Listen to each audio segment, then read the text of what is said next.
fandarana voandraina raha anao amin'ity alady arivariva ity miaraka hatrany amin'ny tsikisandrinareo tao anatin'ity fandarana ity faly miarabanareo. Faly miarabantsika rehetra mpanaraka tsy tapaka mazava ho azy ny fandarana voary misy vokatra vaovao entinay androany dia ny tsy dia hoe vokatra moa zany fa zava-boary angamba metimety kokoa tsika ny mamokatra azy fa ity nosy mamitsika tsara dia tsara ity ny horesantsika androany dia ny atao hoe vonenina angamba efa be dia be tsika no mahafantatra an'izy ity fa amin'ny anarany anankiray atao hoe pervenche de Madagascar mazava ho azy plante médicinale ornementale ihany koa afaka azahoana fanafody zany ao anatiny ao misy singa azahoantsika an'izay fanafody zay ary koa hoe afaka haingo tanàna afaka maniry iny rehetrarehetra ihany koa zay mihitsiny amin'ny ankapobeny eny amin'ny zaridaina rehetrarehetra andehanantsika eny dia fahitana pervenche avokoa fa mandritra hoe somary mampalahelo dia betsaka ny tsy mahafantatra ny tena mikasikasika azy ireny ka zay no mahatonga anay eto miaraka aminareo zao atao anatin'ity fandarana voary ity alohan'ny tena hidirantsika amin'ilay tena hoe resaka be mikasikasika an'izy ireny dia ndao aloha jerevantsika ny anarany ara-tsiantifika Catharanthus roseus ny misoratra eo ambany ihany roseus ara-scientifique ny genre sy ny espèce zany izy io zay nitanisany tsika zay dia tsy hoe kory hoe nambolena izy le ny rehetrarehetra eny fa iny voniny iny zany no mifafifafy eny maina dia mifafifafy lasa mitosatosaka eny rehetrarehetra eny izy dia fa mahafinaritra dia raha tsika angamba momba ny vonenina na ny pervenche na ny pervenche de Madagascar Catharanthus roseus zay ary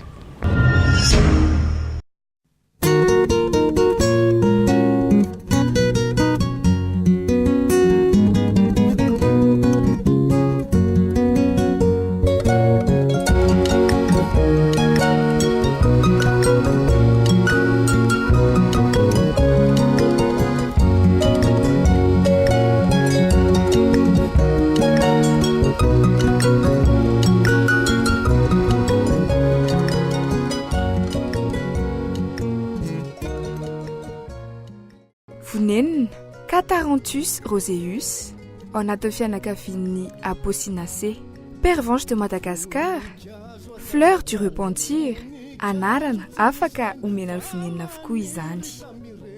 Rehefa jerena tsotra izy dia zava-maniry miavaka tokoa.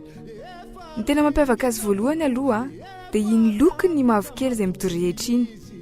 Ny raviny ihany koa dia manana maitso mitodika any amin'ny masoandro izay. Raha ny eto Madagasikara ny jerena dia misy anankifito ny karazana vonenina.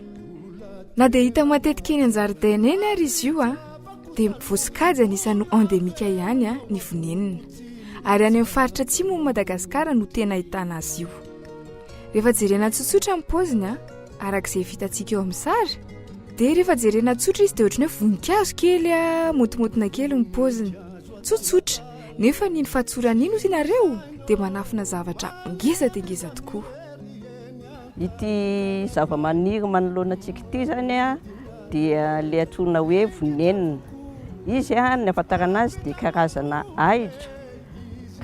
ahitra avo izy zany mirefy hatrany amin'ny rehefa hitantsika azy zao dia hatramin'ny atsasametatra any hoany izy rehefa tena avo.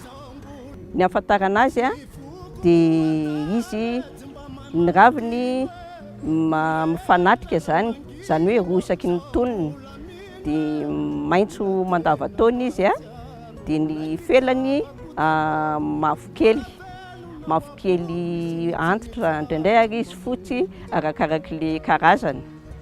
Dia ny voany dia ohatran'ny tandroka kely anankiroa zay, izany hoe matsilo kely ny lohany. Ary le zava-maniry ity zany dia misy mandronono moa zany ny filaza azy, misy ronono fotsifotsy izy rehefa tapahana. Dia ny ahitana azy moa zany dia eny amin'ny ahitra, eny amin'ny toerana mazavazava eny zany dia amoromoron'ny ala koa zany ny toerana ahitantsika azy. Manarak'izay dia hoe inona moa no nahatonga anazy hoe ambolena ato amin'ny valan-javaboarin'ny Tsimbazaza no izy tsy fahita raha tsy eto Madagasikara, izany hoe any amin'ny tapany atsimo iny zany, fa saingy ankehitriny izy zany dia hita saika manerana ny nosy ihany zany noho ny izy atao ambolen'ny olona atao haingo tanàna zany dia lasa hita manerana ny nosy izy. Dia ny antony anankiray koa zany a dia ampiasain'ny olona atao fanafody izy. Izay no ahafantarantsika an'ity vonenina ity aloha zany. Fa ny anarany amin'ny teny latina zany a dia Catharanthus roseus. Dia ny fianakavianan'ny Apocynaceae izy. Dia misy karazany maro izy zany hita eto Madagasikara. Misy fa vonenina daholo koa ny antsoina azy. Eny ary raha izao ianao vao mijery ny fandaharana dia ny fandaharana voahary no raha anao izao eto amin'ny fahitalavitry ny KOLO TV amin'ity indray nitoraka ity ny vonenina na ny pervenche de Madagasikara no entina aminao. Reny efa hitantsika teo ireny ny karazany, efa hitantsika teo ireny koa ny faniriny ary misy nga magaga hoe way ao tokotany misy io. Tsara ihany aloha mahafantatra fa misy karazany anankifito zany hoe 7 espèces zany misy eto Madagasikara dia mikasikasika ireny hoe vonenina ireny tahaka ilay efa niresantsika amin'ilay hoe vontaka fa zarantsika ilay miantsona an'izay vontaka rehefa mitovitovy daholo nefa ny ao anatiny ao misy mahasamy hafa azy ireny. Tointsika amin'ny teny hoe voanio. Misy karazany koa ny voanio e. Misy nefa tonga dia ohatrany hoe atambatra ho iray ilay fiantsona azy. Zay zany avy amin'ilay voka-pikaroana angambany ahafahana manavaka anazy tsirairay avy. Miezaka be izy tsika mitondra anareo ny fahasamihafany zany zavaboary zany na ny biby na zavamaniry indrindra dia ho toizantsika angambany mety hoe tsara ho fantatra momba ny pervenche. Andao ary. Fantatra koa ve fa noho izay maha fleur du repentir azy izay dia taloha izy ity nentina nanafaizana ireo olona izay nananao foana teo anivon'ny fiarahamonina. Raha ny ara-tantara moa zany nijerena dia izy ity no nampiasaina talohany nampiasaina ny tangena mba hanafaizana ireo mpanao ratsy. Ny vonenina na pervenche de Madagasikara nefa reto dia betsaka no mitrandraka azy ity amin'izay hoe manana n'ilay hery izy mitsabo izay. Tao anatin'izay kanefany dia tsy nisy nanamarika foana tao anatin'izay hoe teto Madagasikara ngeny nahitana azy ary Madagasikara irery ihany no manana azy. Noho izay arovy ny fananantsika kolokoloa izy ireny kojakojao fa harena izay antsika irery ihany.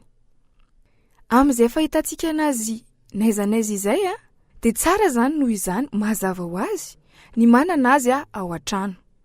Ny mamboly azy dia tsotra ary ny fikarakarana azy dia tsy manano sarotra.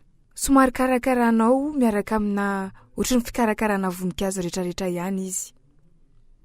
Asianao zezika kely ary tondrahanao matetika. Ny mety aminy dia amina toerana azony ny hazavany masoandro hatrany. Iny manko mamoaka tsara ilay lokony izay lasa midorehitra tokoa rehefa taratry ny hazavany masoandro. Izy ity moa zany dia natsoina hoe vonenina. Araky ny raha ny literatura nahitana azy zany dia nahatonga ilay anarana hoe vonenina zany dia avy amin'ny hoe vony, fototeny zany hoe vony, zany hoe mamelana ny felana zany nampiasaina natao hitsarana ireo olona nanao fahadisoana teo amin'ny fiarahamonina. Zany hoe nampiasaina nitovilarana amin'ny tangena izy zany fa ny tangena izy zany hita talohan'ny tangena raha amin'ny filazan'ny literatura dia hita teo aoriana moa zany nandeha ny tangena. Dia le anaran'ilay izy zany hoe vonenina zay zany zay no nahatonga anazy ireo teny anankiroa zany natambatra hoe vony dia nenina, zay no nahatonga an'ilay anarany zany. Izy ity zany dia ampiasaina amin'izy fanafody amin'izy hitsaboana homamiadana satria izy misy singa mitondra alkaloïde moa zany amin'ny teny baiko na antsoina le hoe amalisinina. Dia ampiasaina koa izy amin'ny hitsaboana homamiadana eo amin'ny resaka chimiothérapie moa zany amin'ny teny baiko, mialatsiny amin'le teny baiko. Dia ny fakany ho an'ny fitsaboana nentim-paharazana dia ampiasaina ampidinana tosi-drà. Arak'ilay efa nitenenina mavokely ny lokon'izy ity. Ankoatr'izay nefa mety ahitana lokony fotsifotsy ihany koa ny voninkazon'izy ity. raha ny vony kosa no resahantsika dia eo amin'ny 3 cm ny halavany ary misy anytony antsoina hoe latex fotsifotsy itony ny vonenina. Ny tena mahasarobidan'izy ity koa reto dia izy azo itsaboana ny homamiadana. Ao anatiny manko dia misy ireny atao hoe alkaloïdy ireny na adrimalisinina izay ampiasaina amin'ireny chimiothérapie edivana amin'ny homamiadana ireny. Noho izany reto dia manandanja tokoa ny vonenina ary rehefa sendra fanena aminazy ianao aza hongongotana fahatany fotsiny tsotra izao fa arova izy karakarao tsara fa misy ilaivantsika azy foana ireo hery ananany ary na ny raviny hoy na ny fakany dia azo ampiasaina avokoa. Ny fakany izao ho an'ireo izay olona ambany tension dia mety be mihitsy ny tenehana fotsiny izy amin'izay indray mitorak'izay. Tsikatra ary izany fa tena nisy napetraka manokana satria araka ilay tenentsika teo ao ny vony ao ny nenina ka dia fleur du repentir ihany koa no afaka iantsoantsika an'ireny vonenina ireny.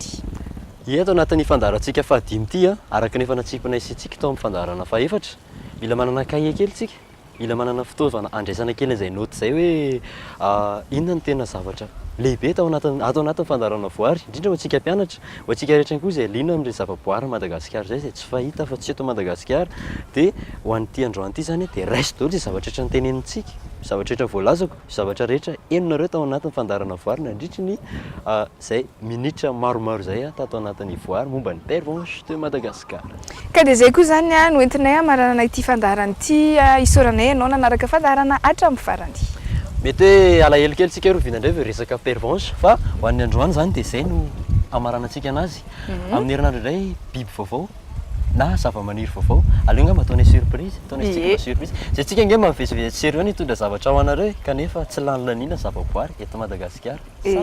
Zay mihitsy ankoatran'izay tsy antsika ny tsisy ohatran'ny parc botanique et zoologique ety Tsimbazaza ety nafahanay nahazo ireny karazana hono moa zany fanadihadiana be lehibe ireny fahalalana ihany koa dia ankasitrahana zany zareo niara-niasa taminay.